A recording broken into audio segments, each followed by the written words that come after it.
Sir आप एक आगरा की स्टोरी बता रहे थे कि आगरा में कुछ ऐसा कुछ हुआ था। हाँ वो तो अनबिलीवेबल स्टोरी, आप मतलब उसका विश्वास ही नहीं, वो तो आप बोलोगे ये पॉसिबल ही नहीं है, और मुझे भी लगता है ऑनेस्टली होता है ना, पॉसिबल नहीं है।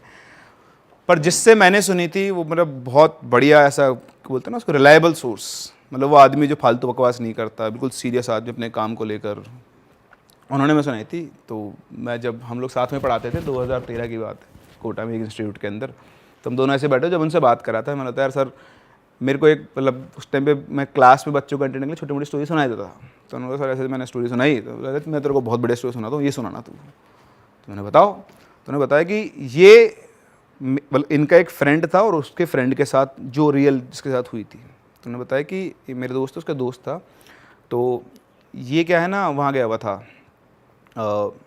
यूएस।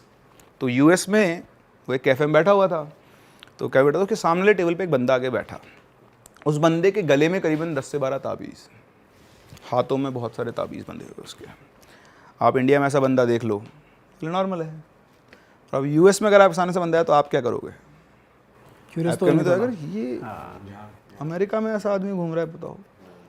तो अब तो चलो ठीक है, अब तो फिर भी ऐसा देखते हैं, कल्चर को फॉलो करते हैं, आप देखोगे वृंदावन जाके तो बहुत सारे फॉरेनर आते हैं।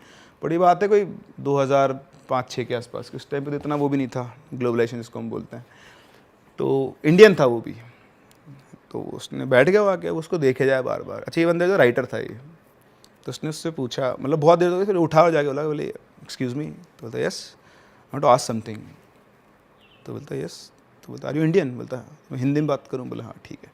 तो बैठ, बोले यार मैंने आपको बहुत देर से ऑब्जर्व कर रहा हूँ, मतलब अगर इंडिया में आपके साथ बंदा देखता तो मैं शायद कुछ नहीं बोलता, लेकिन यहाँ आप ये इतने सारे ताबीज़ बांध के बैठे हुए, चक्कर क्या है? तो बोलता है तो बहुत बड़ी कहानी है यार, बहुत कुछ हुआ है मेरे साथ। तो बोलता है अगर आपके पास टाइम हो तो मुझे बता दो, वरना मैं तो 2-3 दिन सो ही नहीं पाऊँगा। तो बोलता है हाँ मैं तो फ्री हूँ, मतलब अगर आपके पास टाइम है तो सुन लो। तो वहीं से वो बैठ गया वहीं पे, बोलता आप तो बताओ, इससे ज़्यादा क्यूरियोसिटी मेरी कभी हुई नहीं। तो उसने बोला कि यार देखो मैं ना इंडिया से ही हूँ और मैं आगरा में रहता था, बीटेक किया है मैंने अपना, और मैं अपनी फैमिली मतलब माँ पापा का एक ही सिंगल चाइल्ड हूँ। तो जब मैं कॉलेज पहुँचा था तो मैं हॉस्टल कॉलेज में रहता था, तो मैं फर्स्ट ईयर में आया था, और तो मेरा कॉलेज में ऐसा मन लगा था ना कि तो मैं छुट्टियों में घर नहीं आता था, और घूमना फिरना प्रोजेक्ट वगैरह ये सब, तो मेरे टारगेट्स थे लाइफ के, कुछ मुझे करना था। मतलब एक सॉफ्टवेयर कंपनी, बढ़िया इंजीनियर, वही उसकी सीएस ब्रांच थी, तो बढ़िया कोडिंग वोडिंग भी करता था, सब कुछ था उसका। तो 3 साल बाद वो घर आया, जब 4th ईयर में उसकी जॉब लग गई, बेंगलोर की इसी कंपनी में उसकी जॉब लग गई थी। तो घर आया, घर आया बहुत टाइम बाद, यार अब 1.5 महीने बाद वापस जाना है, तो अब घर वालों के साथ रह लेता हूँ, क्योंकि फिर जॉब में चला गया तो फिर वही रहेगा। तो वो घर आ गया, घर वाले बहुत खुश, बढ़िया बंदा। वो आता है, आते ही अपने दोस्तों वगैरह से मिलता है, पूरा दिन ऐसे निकलता है। स्मोक करने की उसको आदत लग गई थी कॉलेज से। तो वो आया रात को, उसका घर में जो था, नीचे था उनका ग्राउंड फ्लोर, ऊपर रूम था, तो ऊपर वाले सेक्शन में ये रहता था, नीचे मदर फादर रहते थे। तो उसके रूम के जस्ट में बालकनी थी जो घर के बाहर की तरफ निकलती थी। तो रात को अपना ये खाना वाना खा पी के बालकनी में स्मोक करता था। तो ऐसे ही वो पहुंचा और ऐसे बालकनी में स्मोक कर रहा था। तो स्मोक करते करते उसकी नज़र पड़ी पड़ोस वाली बालकनी में एक लड़की खड़ी हुई है, सुंदर सी। उसने देखा, होगा भाई, अपना ख़त्म किया और वापस जाके अपना काम वाम करके वो सो गया। तो उस दिन के बाद से वो जितनी बार भी बालकनी में स्मोक करने जाता, वो लड़की वहीं खड़ी रहती। तो अब आप अपने आप को वहाँ रखो और देखो, आप 2-3 दिन आप आए हो अपने घर बहुत दिनों बाद, और आपके पड़ोस में एक लड़की है सुंदर सी, और आप स्मोक करो, वो इस टाइम में खड़ी हुई है। तो एक दिन बात नहीं होगी, 2 दिन नहीं होगी, फिर आई कांटेक्ट होगा। तो उनका ऐसे एक कनेक्शन बैठा और दोनों आपस में बातचीत लगे। तो पूछते कि तुमको तो मैंने यहाँ कभी नहीं देखा, मैं जब से आई हूँ। तो बोलता है मैं तो कॉलेज गया हुआ था, मेरा तो यहाँ पे था और आ रहा हूँ। तो किसी एनआईटी से था वो, किसी से बंदा। तो बोलता है कि ऐसे 4 साल वहाँ रहा हूँ और अब मेरा जॉब लग गया बेंगलोर में, तो 1.5 महीने बाद से चला जाऊँगा। तो बोलता अपने घर वालों से मिलना आया हूँ। फिर बोलता है मैंने भी तुम्हें कभी यहाँ नहीं देखा। तो बोलते नहीं मैं तो अभी 2-1 साल पहले शिफ्ट हुई थी यहाँ पर, इसलिए तुम कहाँ से, तुम तो आए नहीं, अभी देखोगे कैसे? बोलता हाँ ठीक है होगा। तो वो रोज़ बातचीत करते करते भैया उनका कनेक्शन बैठ गया, दोनों की अपनी स्टोरी शुरू हो गई। तो इस तरह से अब उसको पता नहीं चला 1.5 महीना कब गुजर गया। तो जब लास्ट डे था तो वो बालकनी में आया, उसने बोला कि सुबह मेरी फ़्लाइट है 5 बजे की और मैं जा रहा हूँ बेंगलोर, तो तुम आना कभी बेंगलोर और मैं कभी आऊँगा छुट्टी में तो अपन मिलेंगे। तो इस तरह से बातचीत हुई इनकी, टाटा बाय बाय किया उन्होंने, वो बंदा जाके अपना सो गया। सुबह उठा, फ़्लाइट 4 साढ़े 3 4 बजे के आसपास उठा, अपना सामान वामान उठाया, गया, फ़्लाइट ली, बेंगलोर पहुँचा। सुबह सुबह पहुँचा, रिपोर्टिंग थी अगले दिन ही, तो वहीं पे अच्छा, इसमें इन्होंने कंपनी ने इनको एक फ्लैट अलॉट कर दिया था 1 BHK, तो वहाँ जाके अपना सामान वामान रखा, फ्रेशन अप हुआ, ज्वाइनिंग की। ज्वाइनिंग के बाद इंडक्शन होता है, सबसे मिलवाते हैं, आपका ये काम है सारा, वो हुआ। तो दिन भर उसमें निकला, शाम को 7 बजे के आसपास वो फ्री हुआ, तो थक गया था बुरी तरह से। खाना वाना खाया पिया, जाके अपने फ्लैट पे सो गया। सुबह उठा, और जो सुबह उठता है तो वो देखता है कि मैं जहाँ सोया था मैं वहाँ नहीं हूँ। तो चारों तरफ देखा कि ये तो मेरा रूम है। उठ के देखता है तो वो सोया था बेंगलोर में, और वो उठा कहाँ पर? अपने घर पे आगरा में। अभी पॉसिबल नहीं है। अब जो सुना है मैं वो बता रहा हूँ आपको, ठीक है, मैं कोई वेरीफाई नहीं कर सकता इस पॉइंट को, बट ये उसकी कहानी है जो बंदा वहाँ बैठा हुआ है। आप फिक्शन मान लो, आप जो मानना है मान लो, बट जो मेरे पास सोचता मैं बताऊँ। वो उठा, नीचे गया, नीचे मम्मी पापा बैठे हुए हैं, तो बोलते अबे तू तो बेंगलोर चला गया, तू कहाँ से आया? तो बोलता हाँ मैं बेंगलोर गया था कल। तो बोलता तू झूठ क्यों बोला, तू गया ही नहीं? तो गया तो आता कैसे, दिल्ली कैसे आ जाएगा? तो उसने बताया कि मैं से बेंगलोर गया था और मैं सोया वहाँ पर, उठा यहाँ पर। तो कौन विश्वास करेगा? तो पागल बना रहा है। तेरे को नहीं जाना तो ऐसे बोल देता, हमको से तेरे को भेज रहे थे। सही बात है। तो बोलता अरे आप मेरी बात का विश्वास नहीं कर रहे हो, रुको। उसने फ़ोन मिलाया अपनी कंपनी में और अपने मम्मी पापा की बात करवाई। उन्होंने बोला कि साहब ये ऐसे बोल रहा है, ये कल ऑफिस में था क्या? बोला हाँ, इन्होंने कल ऑफिस ज्वाइन किया है और ये सब कुछ है। तो बोलते ये बोल रहा है कि कल रात को ये बेंगलोर सोया है और सुबह आगरा में उठा है। तो उधर वो भी हंसने लग गए। बोले सर आपको पागल बना रहा है, कोई फ़्लाइट पकड़ के आ गया होगा वापस।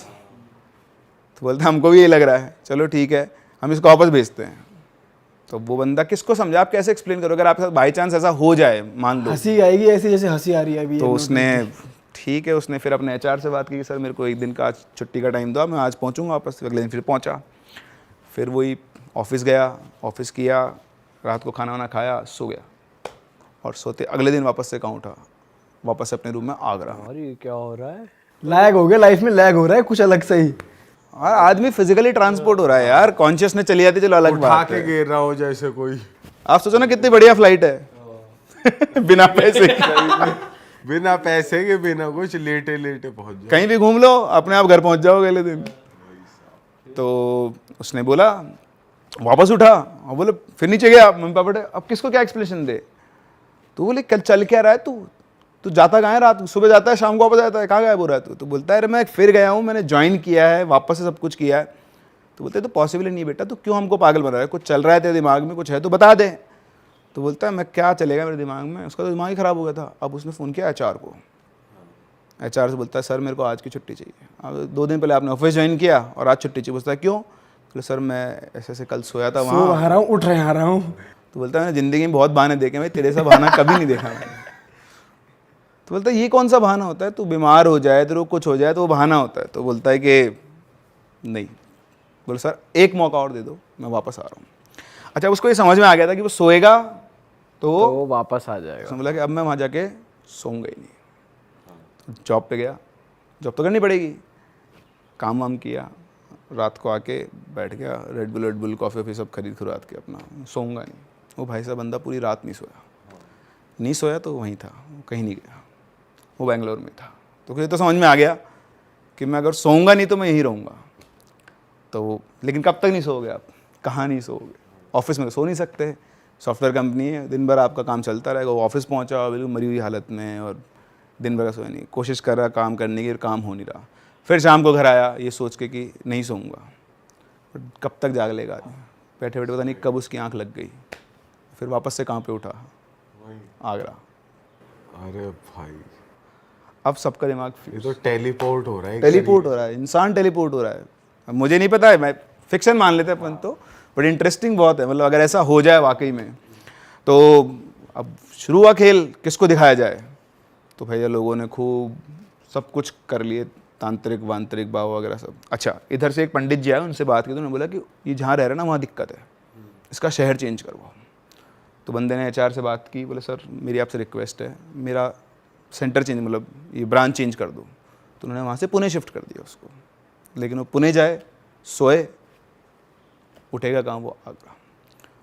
सिर्फ एक शहर नहीं, उसने 3-4 शहर बदले, इवन उसने कंपनी बदल दी, लेकिन वो कहीं पर भी सोए, वो उठता कहाँ था? आगरा में। अब घर वालों ने ढूंढना शुरू किया, कोई तो हमारे बच्चे का इलाज करे। एक बेटा, उसके साथ भी ये हो रहा है। अच्छा, इसके अलावा और कुछ नहीं होता रहा उसके साथ। तो फिर एक बहुत कोई जाने पहचाने बहुत ख्यात पंडित उनको मतलब ऐसे बहुत शक्तिशाली किसी ने बताया, वो वहाँ गए। तो वहाँ गए तो उन्होंने उसको बिठाया, बच्चे को पूछा कि बेटा क्या हो रहा है तेरे साथ। बोलता है ऐसे से हो रहा है। बोला कि ये तो कुछ अलग ही हो रहा है, मैंने आज तक ऐसा कुछ सुना ही नहीं है। तो बोलता है मैं भी आपको समझा नहीं सकता। तो बोलते हैं कि एक काम करो, तो मुझे बताओ कि तुम्हारे साथ ये सब कब से हो रहा है। तो उसने बोला जब से मैंने कंपनी ज्वाइन की है। बोले उससे पहले कॉलेज में? बोले कॉलेज में कुछ नहीं होता था। अच्छा ये बताओ जब तुम कॉलेज से आए और कंपनी गए उसके बीच में तुम्हारे साथ कुछ अजीब हुआ? बोले नहीं मेरे साथ तो कुछ भी अजीब नहीं हुआ। बोले सोचो, दिमाग पे जोर डालो, कुछ तो ऐसा हुआ होगा जो तुम्हें अब नॉर्मल लगता होगा तो होता होगा। तो उसने बहुत सोचा, बहुत सोचा, बोला कुछ भी नहीं हुआ मेरे साथ। फिर उसको एकदम से क्लिक किया कि वो लड़की उसको दिखती नहीं अब जो बालकनी में दिखा करती थी। जब वो अपने घर पे है तो वो लड़की जो बालकनी में रहा करती थी तो नहीं।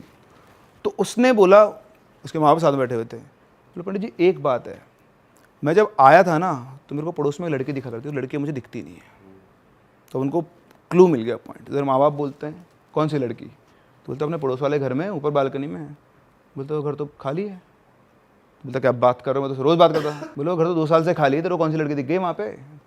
तो अब यहाँ से कहानी शुरू हुई। अब उनको ऐसा नहीं होता कि वो देख के सब कुछ बताते, उनको क्लू मिला तो उन्होंने फोकस किया वहाँ पे। वो फोकस करके उन्होंने बताया कि ये लड़की नहीं है, ये एक लड़की की आत्मा है जिसको ये पसंद आ गया है और ये इसके साथ लैच हो गई है। और ये इतनी स्ट्रांग है ना, बहुत पावरफुल है कि ये इसको ले आती है कहीं से भी जाए। तो वो बोले कि महाराज ये सब कैसे पॉसिबल है? बोले ये तो मैं भी नहीं समझा सकता, और जो इसके साथ हो रहा है ना उसका कारण ही यही है, और जितना जल्दी हो सकता है इसका इलाज करना पड़ेगा, उन्हें बचेगा नहीं, चला जाएगा, ये ले जाएगी इसको अपने साथ में। तो बोलते हैं महाराज एक बेटा है हमारा, इसको कैसे जाने दें, इलाज क्या है? तो उन्होंने बोला कि देखता हूँ मैं। तो उन्होंने 2-3 दिन लिए, उसके बाद वापस उनको बुलाया और बोला कि देखो इसका ऐसे तो कोई इलाज है नहीं, तो जाएगा, इसको तो कोई बचा नहीं सकता, ठीक है, मैं भी नहीं बचा सकता, लेकिन एक उपाय करके देख लेते हैं, काम कर गया तो ठीक है, नहीं तो महाराज मैं तो आपकी मदद नहीं कर सकता। तो बोला महाराज जो भी ये करो देखते हैं करके। तो बोला कि इसको इंडिया से बाहर भेजो, ये इंडिया में नहीं रहना चाहिए पहली बात, और दूसरा मैं इसका इलाज करूँ। तो उन्होंने उसके हाथ पे वो सारे ताबीज़ वगैरह सब वो बांधे, सब कुछ वो करके पैक उसको। बोला कि बेटा दोबारा मत आना यहाँ पे, तो अगर आ गया ना तो इसका एक रेंज होगा या पावर होगी कहीं ना कहीं जो काम करते हैं, सबका एक एरिया होता है, तो ये तेरे को वापस फिर मैं कुछ नहीं कर सकता, तो ले ही जाएगी फिर मैं कुछ नहीं कर सकता। तो उन्होंने कैसे करके उसको बांधा, उसको उन्होंने यूएस भेजा। यूएस में उस टाइम पे आराम से आपको सॉफ्टवेयर में जॉब मिल जाती है। तो बंदे ने क्या किया, सारा इलाज होने से पहले अपनी जॉब वॉब शिफ्ट की, यहाँ पे सर्च की, 10-15 दिन उसको जॉब वॉब मिली, जैसी मिली वैसी मिली, इधर से उसका इलाज करवा, उसके बाद उसको भेजा। तब से लेकर आज तक वो यूएस में, वो इंडिया चाहकर भी नहीं आ सकता अकॉर्डिंग टू हिम। उसकी बहुत इच्छा होती है कि वो इंडिया आए, लेकिन वो इंडिया जा नहीं सकता। माता पिता से नहीं मिल सकता, मॉम डैड वहीं जाते हैं मिलने, वो यहाँ नहीं आ सकता। तो ये उन्होंने मुझे बताई थी। तो पता नहीं, पहली बार सुन रहे कि फिजिकली बंदा टेलीपोर्ट होकर कहीं और आ रहा है। मैं भी बोल रहा हूँ ना, मतलब मैं भी इसको रियल नहीं मान सकता है, तो कि मैं आंख बंद करके कुछ भी बोल दूंगा, बट मेरे हिसाब से कि यार कुछ भी हो सकता है सर, पर ये थोड़ा रियल नहीं कुछ भी है, हो सकता है, कुछ भी हो सकता है। रियलिस्टिक तो मुझे भी नहीं लगता ये, पर अब क्या ही बोल सकते हैं, मतलब कैसे एक्सप्लेन करूँ। मैं तो सब मानता हूँ, सब कुछ भी हो सकता है सर, कुछ भी हो सकता सो पुणे में रहा है, उठ आगरा में रहा है। फिजिकली होना ठीक है, मेंटली पहुंच रहे हो कुछ दूसरे लोगों को भी आप दिख रहे हो ना यार, आप वहाँ भी प्रेजेंट हो। जवानी के अंदर लोगों को जोश चढ़ता है कि भूत देखना है।